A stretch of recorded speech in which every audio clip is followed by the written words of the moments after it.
So welcome to episode 7 of the Filmmaker Film Watcher podcast. I'm filmmaker Richard Di Gregorio. And I'm film watcher Greg Ralph.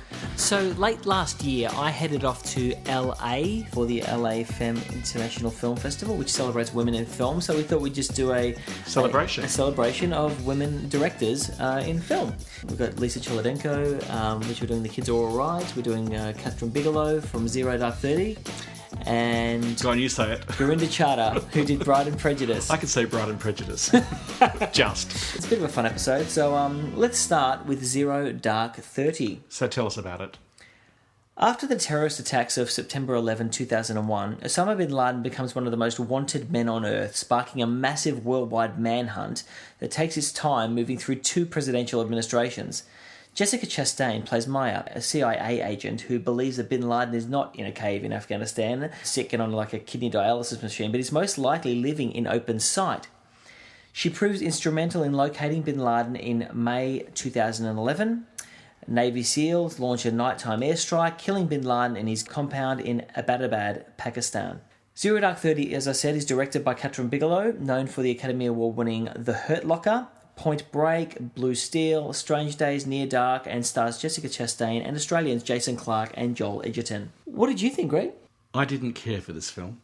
Really? No, I didn't like it. I don't think I've seen any of her films before. Is Blue Steel's not the one about the helicopter, is it? No, That's Blue no, Thunder. No. So I haven't seen any of her films before. Point Break? No. None of them? No. Strange Days with Ray Fiennes? No. Oh, wow. No, it is. That's about it. All right. I didn't like it. I didn't like it for a number of reasons. So, you know, because we've talked about it before, that one thing that I instinctively look for in a film is, you know, do the characters engage me? Yeah. And they didn't. Well, Jessica Chastain didn't? No. Oh, I love her. She's instantly, for me, ever since I saw The Tree of Life, and I love her. She's like a young Patricia Clarkson for me. Well, you know, we both love Patricia Clarkson. That's right, yeah. But I think I've seen her in one, maybe 2 other things, and I couldn't tell you what they are. But no, I didn't. I thought the film was a lost opportunity, frankly. I thought it was trying to walk a line between being kind of a pseudo-documentary and a drama. Now, as a pseudo-documentary... That's more of a thriller, really. No, I wasn't thrilled. I'm sorry, I wasn't. I found Bigelow's style, and maybe it's her and the scriptwriter as well, but I found the style very clinical and sterile. I didn't think we were really given anything of Maya's character. She was someone who was driven. You know, she draws numbers on a window to make her point about something, and she doesn't let go. Okay, that's the beginning of a character.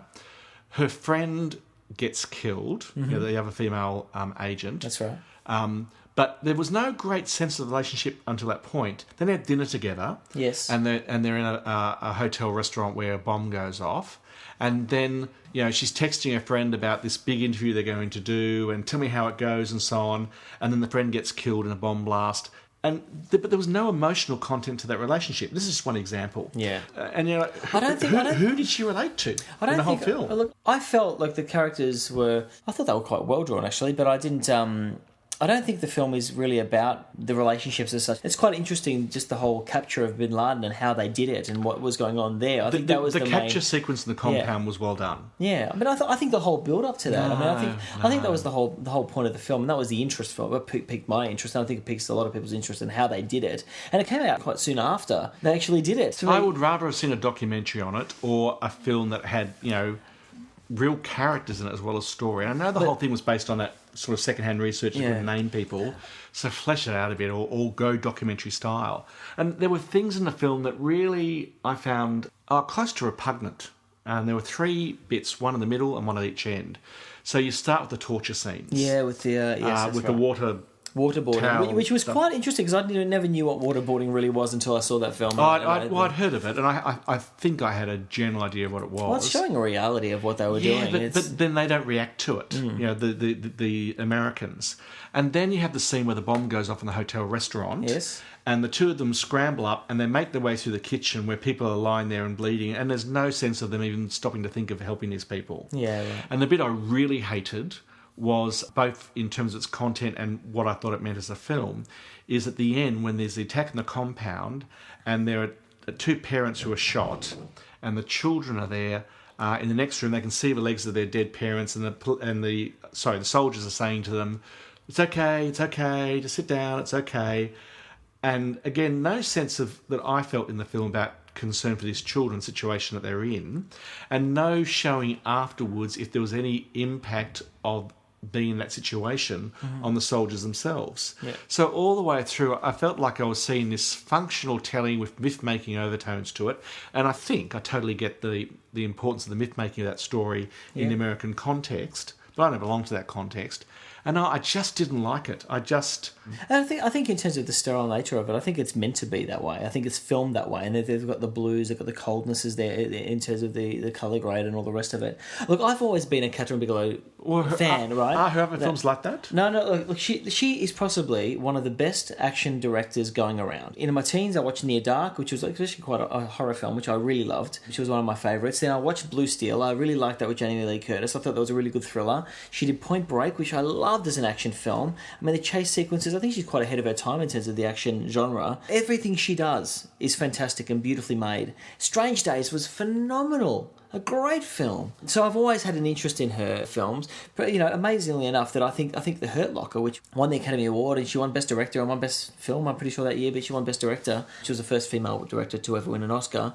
I thought The Hurt Locker was one of my least favourite. Actually, I thought Zero Dark 30 was a lot better than that. So I quite enjoyed it. I mean, look, it does get very sort of murky, and in terms of the whole CIAs to the all that sort of speak, the KSMs, ISI, OPSEC, Tora Bora stuff. It sort of reminded me a bit of Syriana with George Clooney, because which I haven't seen. It reminded me of Shakespeare. Well, it washes over me. I just all that. But Shakespeare, whenever I first sort of watch something in the original text rather than some sort of adaptation, there's a part of the early part of the film where I've just got to let the language. It's almost a foreign language in parts, and I've got to kind of reacclimatise myself. Yeah. And I felt the same way with this film. I mean, I had to have the subtitles on to work out what the hell they were saying, and realising that with a couple of exceptions, I had no idea what it was, and it was making no attempt to explain it to me. Like there was that 3-letter acronym for some group. Yeah. I had no idea who that was. Oh, absolutely, yeah. And so I felt there was no effort to bring me into the story. The characters, with a couple of exceptions, kept changing, and I wasn't necessarily sure. It's a bit like when I watched The Bicycle Thieves, except I can't blame the Italian language this time. I didn't. Zero Dark 30 is not the operation they were on. The Zero Dark 30... Well, what's the name? I didn't even work out what the name was from. Well, it's actually military slang by British and American soldiers, to describe the time after darkness has fallen. So it's basically nighttime. Is that set in the film? Speak. No, it's not. It's not. I don't think it is. But I think it's also spy speak for like midnight, the time of Bin Laden's death. So that's why it's called Zero Dark 30. See, that just annoys me. A film's got a name, and I'm supposed to either be in a club or not bother about knowing what the name even means. I just felt no attempt to bring me into the story, or emotionally, or give me context. And as I say, there are parts of the story which are morally, at best, suspect. Yes. And at worst, makes me wonder about what she's trying to say, if anything, or if she's just buying into that kind of myth-making stuff. Well, yeah, I don't know. I didn't care for it. I can admire the skill, and as I say, particularly in the compound section, the attack, if you like. Yeah. But no, and long, and I didn't feel the benefit of the I was engaged through the whole film, because I found it very interesting. The whole subject matter was very interesting to me. Did you know the story? Well, I knew that what would happen with Bin Laden, but I hadn't heard about exactly how that happened, and so that was really of interest to me. So even though the character stuff, as you say, I wasn't sort of that into that. Even though Jessica Chastain was great, and I really enjoyed her performance, I always love watching her. Anyway, I loved it. I love Catherine Bigelow. I think she's a great director. She mixes thriller and action very well. She's done thrillers, she's done horror, she's done action, and I think she's one of the only directors who I know who can mould them together so well. So I'm giving it 7 out of 10. Really, I thought it might have been higher. No. It's a great movie. It's a good movie, but it's not a classic. Okay, so I gave it a 7. Okay, well, I can't judge Catherine Bigelow against anything else because I've only seen this one film as far as I'm aware, and I'm not interested in seeing her work based on it. For me, it's a 5. I can respect some of the craft that's there. I can respect the story it's trying to tell. I just don't think it does it very well. It's not... I mean, she does a lot of other different films, so I wouldn't know... I know she's done Hurt Locker and Zero Dark 30 now, but none of her other films really deal with that much war. So I definitely check out Point Break, because it's very good. It's a lot of fun too with Patrick Swayze, the Patrick Swayze Point Break, and Keanu Reeves. and also Strange Days, because it's very, very good. All right, well, we'll see. So the next film we're going to be looking at is a film by Gurinder Chadha, who directed Bend It Like Beckham. I really love her as a filmmaker, but she made a movie called Bride and Prejudice, which we're going to review now. So Greg, kick it off. Okay, can I just say, I'm really worried about getting some of these names right, but I'm going to do my best. Do your best. That's, okay. Yeah. So Bride and Prejudice. I think everybody can forgive you for that. Let's hope. So in a nutshell, this 2004 film is a retelling of Jane Austen's classic Pride and Prejudice. It's told in the style of contemporary Bollywood, complete with energetic and colourful song and dance numbers, through the Anglo-Indian eye of director and co-writer Gurinder Chadha. And in this lively musical, Elizabeth Bennet from Austen's novel becomes Amritsar beauty Lalita Bakshi, played by Aishwarya Rai Bachchan, I think. Mr. Fitzwilliam Darcy becomes Will Darcy from America, played by New Zealander Martin Henderson. His snobbish aunt, Lady Catherine, becomes his controlling mother, Catherine Darcy, Marsha Mason. Darcy's best friend is an Anglo-Indian, home for a wedding, played by Naveen Andrews. And the bad guy in Austen's story becomes British bad boy, Johnny Wickham, played by another New Zealander, Daniel Gillies. And in a delightful performance by Nitin Ganatra, Lalita's would-be suitor is Mr. Kohli, who comes back to his hometown in search of a suitably traditional wife for his American consumerist lifestyle. His intolerable presence in the family home becomes the butt of everyone's jokes, except the marriage-focused Mrs. Bakshi. And his catchphrase of "no life without wife" becomes a musical highlight in the film. And as you can see, most of Austen's beloved characters become Bollyfied in both name and personality. And if you know anything about Austen's classic, or even any musical rom-com, you'll know exactly where the story is going.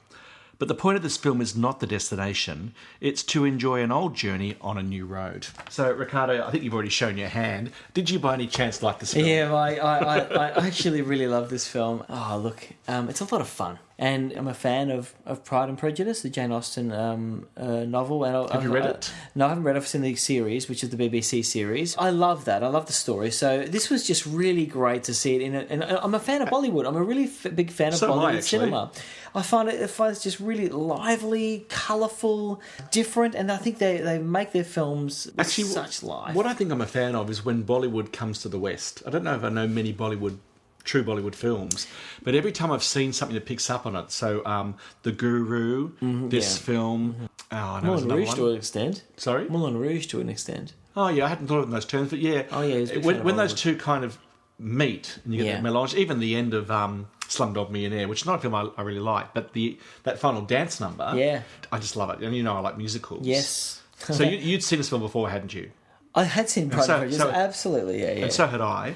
I hadn't read the novel. I read Emma years ago, but I feel like I know the story. It's beautifully filmed. The characters are so great. And Gurinder Chadha, if you've seen any of her films, which is like Bend It Like Beckham, which I really loved, Angus Thongs and Perfect Snogging she directed, which I thought was quite fun as well. She brings a cheekiness and a real...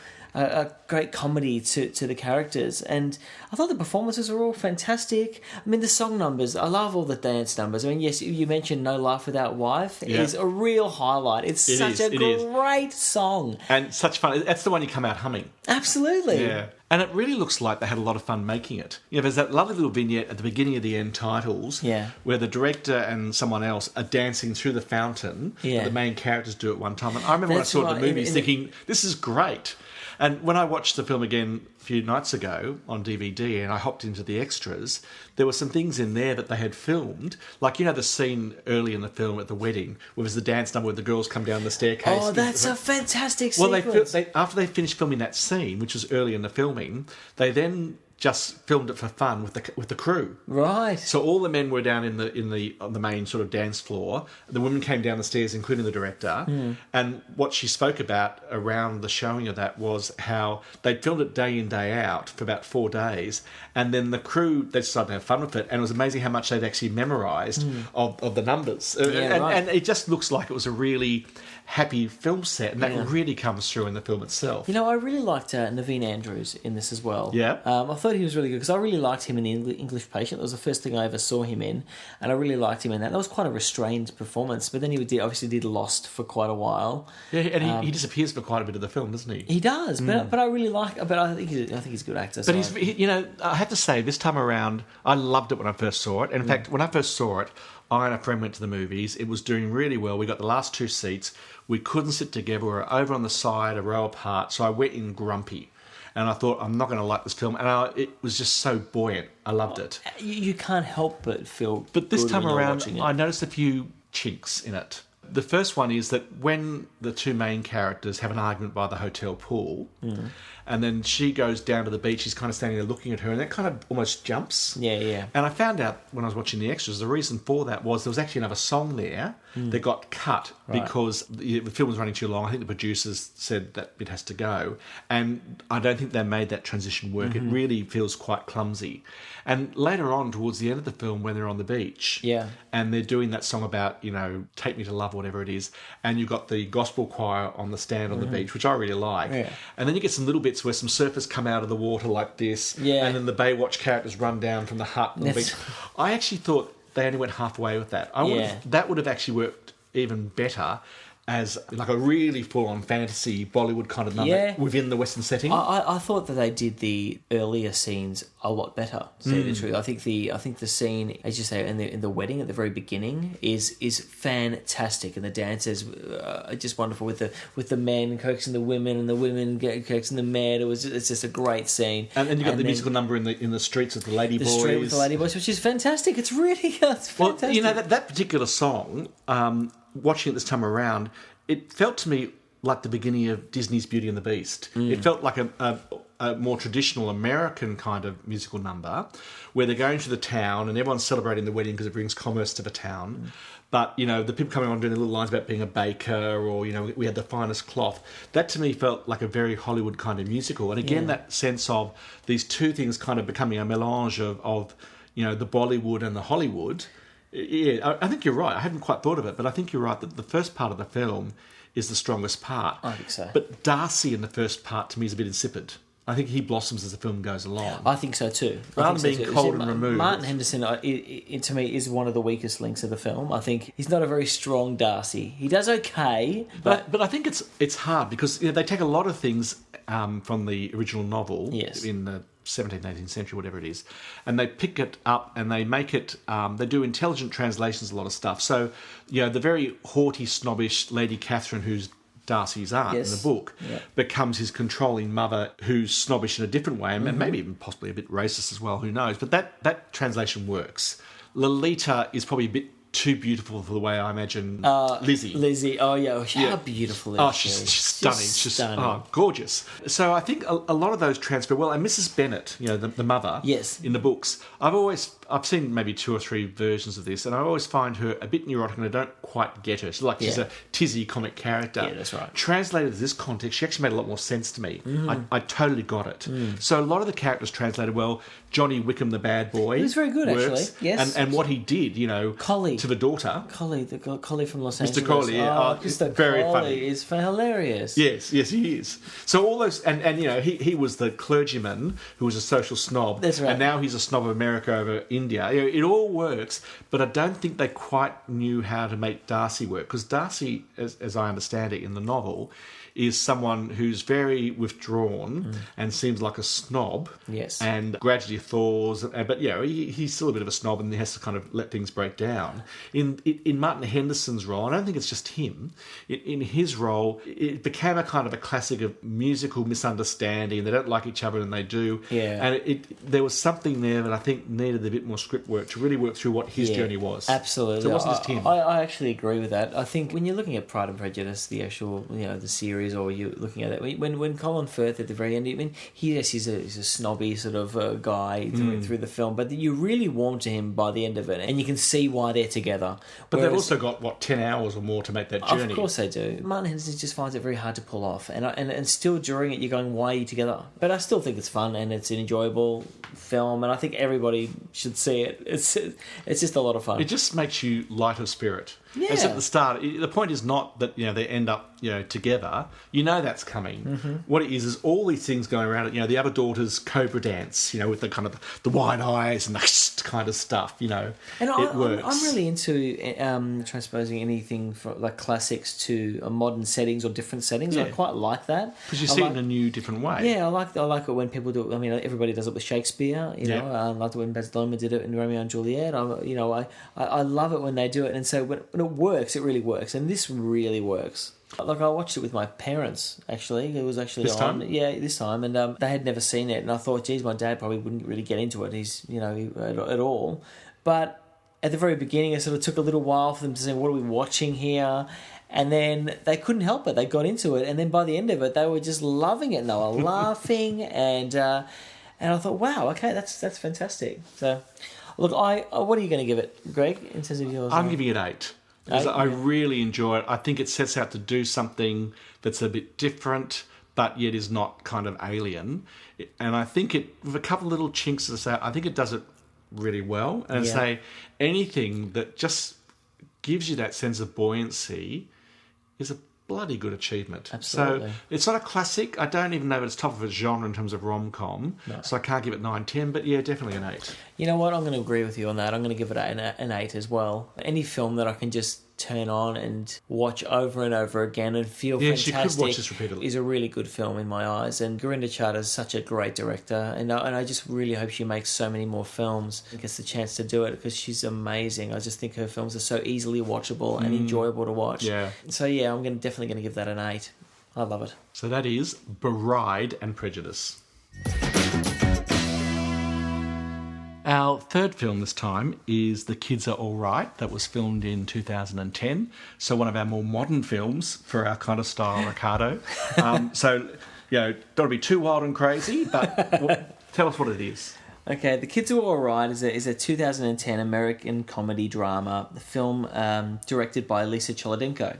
It stars Annette Bening and Julianne Moore as a lesbian couple, Jules and Nick, who are married and have been together for a long time and have 2 teenage children. Joni, Mia Wasikowska, who you would know from Alice in Wonderland, she played Alice, and Laser, who you'd know from The Hunger Games, who were conceived via artificial insemination. Joni and Laser seek to find their biological father, restaurant owner Paul, Mark Ruffalo. Obviously, things get really complicated when Joni and Laser bond with Paul and he starts becoming a part of their lives. Annette Bening was awarded the Golden Globe Award for Best Actress for a Motion Picture, Musical or Comedy, and the film received 4 Academy Award nominations, including 1 for Best Picture. But I think every performance in this film was fantastic. Julianne Moore, Mark Ruffalo, the teenagers there, were all fantastic. What did you think? I liked it. I don't think I've seen anything by the director for this film before. She did another film called High Art, which was her earlier. She directed some 6 Feet Under. I haven't seen 6 Feet Under, but what I also noticed was she's filmed some episodes of Smash, the TV series about the creation of a musical, which I've watched and really enjoyed. I don't know which episode she's directed. I'll have to go back and find out. But I think she's directing the upcoming Slap as well, the remake, or the for American market. version. Yeah, absolutely. Okay. Yeah. I didn't even know they were doing that. Okay. So look, I really liked this, and I went into it knowing almost nothing about it, and I think if you hadn't put it on the list, I'm not sure if I ever would have quite sat down to watch it. I've got it in my collection somewhere, and I just wouldn't have been at the top of the list. Yeah. But I liked it, and Annette Bening absolutely deserved the award. I think her performance was superb. Oh, she was one. And yes, all the performances are good, but hers for me really stood out. It's one of those performances where I saw her differently as an actor as a result. The line she walked between comedy and drama and being, this really controlling kind of person who just reaches that moment of letting go of something that's becoming a blocker in her family. Absolutely. How she feels about the Mark Ruffalo character. Yeah. And you know what's going to happen. You know that she's just relented, and so you know the big secret she doesn't know. You know she's about to find out. You know that she's going to find out somehow when she goes to the bathroom. So you know what's coming. Yes. and yet it still works. Oh, it absolutely works. Lisa is able to mix in comedy and drama so well. It's a really fine line. With comedy and drama, you're really walking a fine line. Either you're going to go too dramatic or you're going to push the comedy too much. Yeah. In this film, she's walked it so perfectly well, and I think the film can make you laugh in 1 second, but then there's that scene which she does everything is on purpose as well. There's nothing in there which you would direct which you would think is over the top or anything. It's just right for the film. But there's that moment which Annette Bening has just found out that Julianne Moore's character has been sleeping with Mark Ruffalo, who was the sperm donor, and she comes out and they're all having dinner. We just have that moment of just seeing Annette Bening's character slow down. There's the cameras, everything slows down.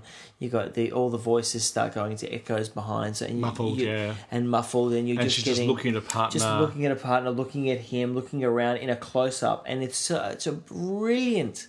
And then the sound suddenly just comes straight back in again. Absolutely, it's such a beautiful moment. But that's the only moment in the film which the film actually does anything like that. But it's like I said, it's done for a reason. It's such a big moment of the film, and it just works. And I love it when things like that happen, because I think directors can get, a bit cute. Yeah, a bit cute with their filmmaking, whereas this is done for a reason, therefore it packs a punch. Yeah, and I thought the teenagers were highly believable. Absolutely. And maybe particularly the son. You have a son who didn't say much and was a little bit gauche and didn't want to talk about stuff. And, his two mothers, obviously for quite a while been saying his friend was not good news. Mm-hmm. And then the suddenly blown-in father, the sperm donor, is telling him the same thing. Yes. And he reacts against it, but obviously the seed's now been planted with him. And when the friend does something really unpleasant and stupid, he gets it, and he gets it solidly and walks right away from him. Yes. That performance of Josh Hutcherson, I thought was really good. Yeah, I totally believe that son. Absolutely. The 15-year-old. Yeah, so did I. And there wasn't a happy resolution at the end, Oh, well, the thing is, there was a semi-resolution. Mark Ruffalo, I feel like he was brought in on this. He got the call from the kids. And was brought into this whole thing. And I really liked Mark Ruffalo's performance in this. I mean, I think he does this sort of performance with his eyes closed. He's so good at it. Yeah. And he plays that character so well. I felt a bit sorry for him at the very end, because he's come in on this family. Well, you do and you don't, because what he's been doing with Julianne Moore, and I think it is wrong.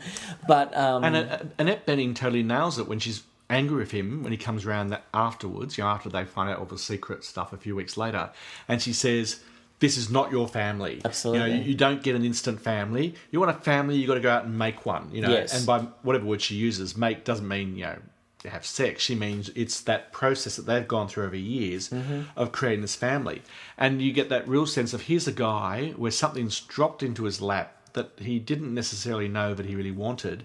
He finds it, he wants it, and yet he stuffs it up. Absolutely. And how could you not understand where it was going to end up? And he gets really deluded about Julianne Moore is suddenly going to turn straight and run away with him. Yeah, that's right. And he can almost take over Annette Bening's place in the family, because those two are the ones who don't get on.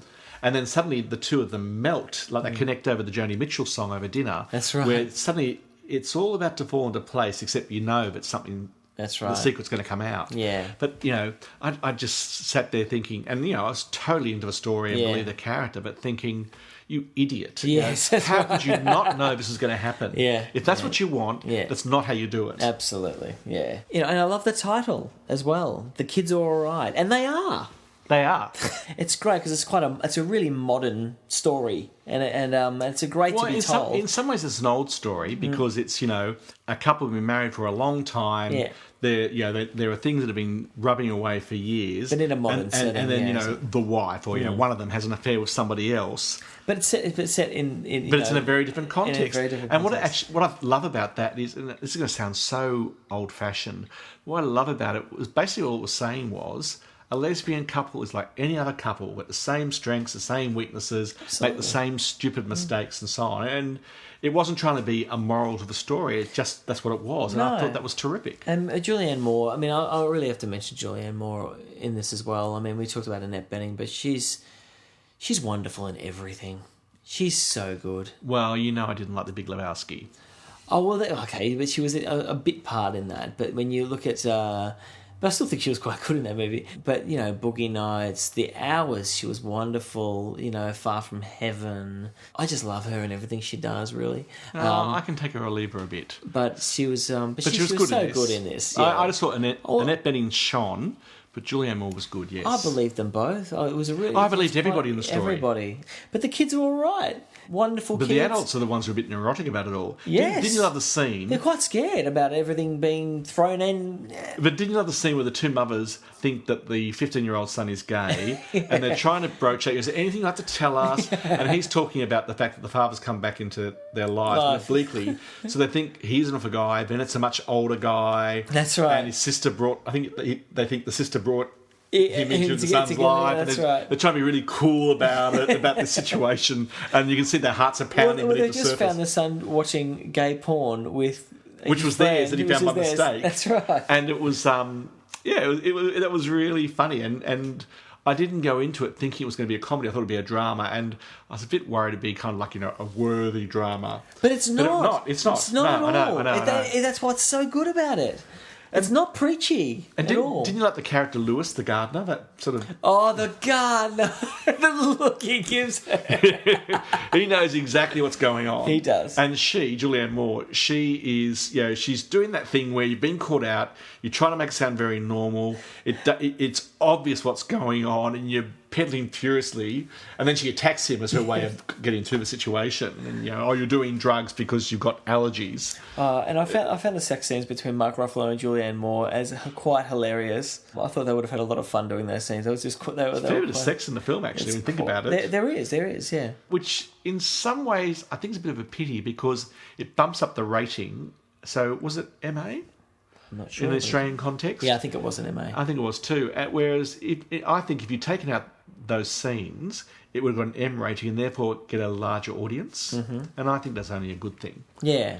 But look, I really enjoyed it. And so I wasn't expecting to. I thought, it'll be interesting. But I just really enjoyed it. Yeah, so did I. So what are you giving it? I'm giving it an 8. Snap. Again. Yeah, I gave it an 8. I We're thought... agreeing. Yeah, we are. We do it occasionally. Yeah. I thought it was, again, a very good film, great performances. It was and I feel a bit mingy giving it an 8. Maybe it really is a 9 because there's nothing I could fault on it.